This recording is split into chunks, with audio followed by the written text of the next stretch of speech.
Miami's story lives in its historic landmarks, vibrant neighborhoods, and beautiful outdoor spaces. We invite you to explore some of the places that reflect the people, history, and character that make the Magic City so unique. Let's start off with one of the city's oldest. The City of Miami Cemetery was sold to the City of Miami by William and Mary Brickell. The 10-acre plot of land had its first recorded burial in 1897 and houses some of the city's most influential residents, like Reverend Theo Gibson, Miami's first black commissioner, and Julia Tuttle, the mother of Miami.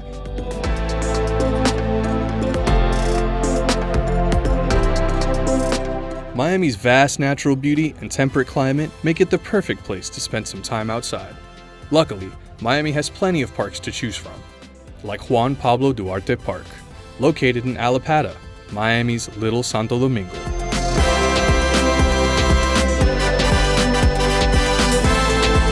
Or come visit Shenandoah Park, a mainstay for recreation in the community. With plenty of amenities for outdoor play and recreation, they're both can't-miss stops. And don't worry, there's even ways to beat the heat. If you're feeling up for a show, you can come down to Miami's famous Little Havana neighborhood on Calle Ocho and watch the locals play a few games at Maximo Gomez Park, locally known as Domino Park. Originally opened in the 1970s as a place for Cuban immigrants to gather, the park has seen countless games, conversations, and coladas shared throughout the decades. Games are typically for members only, but rest assured, they don't mind an audience.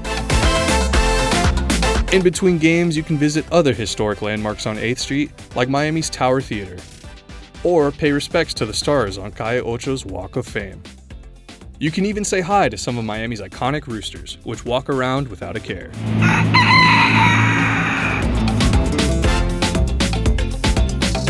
Another landmark significant to Miami's history is Freedom Tower, located in downtown Miami, right across from Bayfront Park. Originally completed in 1925, the 289-foot structure earned its name for its role as a Cuban refugee center. It now serves as home to Miami-Dade College's Museum of Arts and Design. Right across the street from Freedom Tower is Miami's Bayfront Park. Enjoy a pleasant walk around the shops at Bayside, or hit some of the restaurants and catch a show at the outdoor amphitheater. Or just sit on the grass, relax, and watch the boats go by.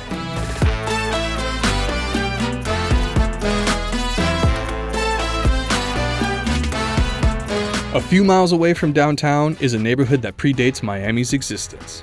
Coconut Grove, established in 1873 by skilled Bahamian immigrants, has since become a hub for tourists with its shops, restaurants, and a laid-back atmosphere that is so uniquely Miami. It's also home to Miami City Hall. Originally built as a Pan Am Seaboat terminal and later sold to the city in 1946, it was eventually converted to City Hall in 1954, and it's still in use to this day.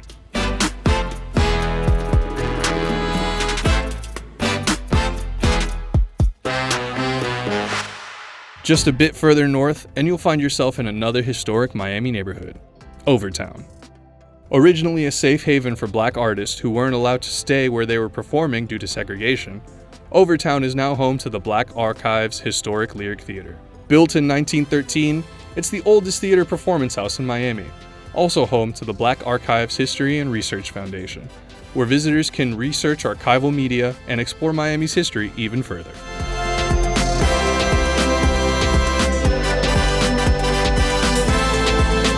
A couple miles away from Overtown is Miami's Art District, home to Wynwood Walls. Opened in 2009, Wynwood Walls has become a beacon for tourists, artists, and residents alike. Artists are encouraged to paint wherever they find the space, and finding blank space on any of the walls here is a challenge indeed. In fact, Wynwood is widely recognized as the most graffiti-dense neighborhood in the world.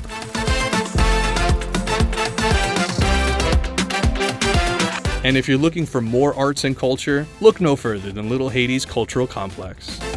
Since the project broke ground in 2006, over 100,000 people a year pay a visit to this gem located in downtown Little Haiti. This venue has an art gallery, a marketplace, and a theater, all of which dedicated to sharing art, culture, food, and music with the community. Finally, cutting through and around the city of Miami is South Florida's oldest natural landmark, the Miami River, a 5.5-mile pipeline carrying water from the Everglades all the way to Biscayne Bay. In the 1890s, the Miami River was used as leverage by pioneers like Julia Tuttle and the Brickell family to attract Henry Flagler and his East Coast Railway all the way down to Miami. Their plan worked, and the influx of new residents eventually led to the city we all know and love being officially incorporated on July 28, 1896.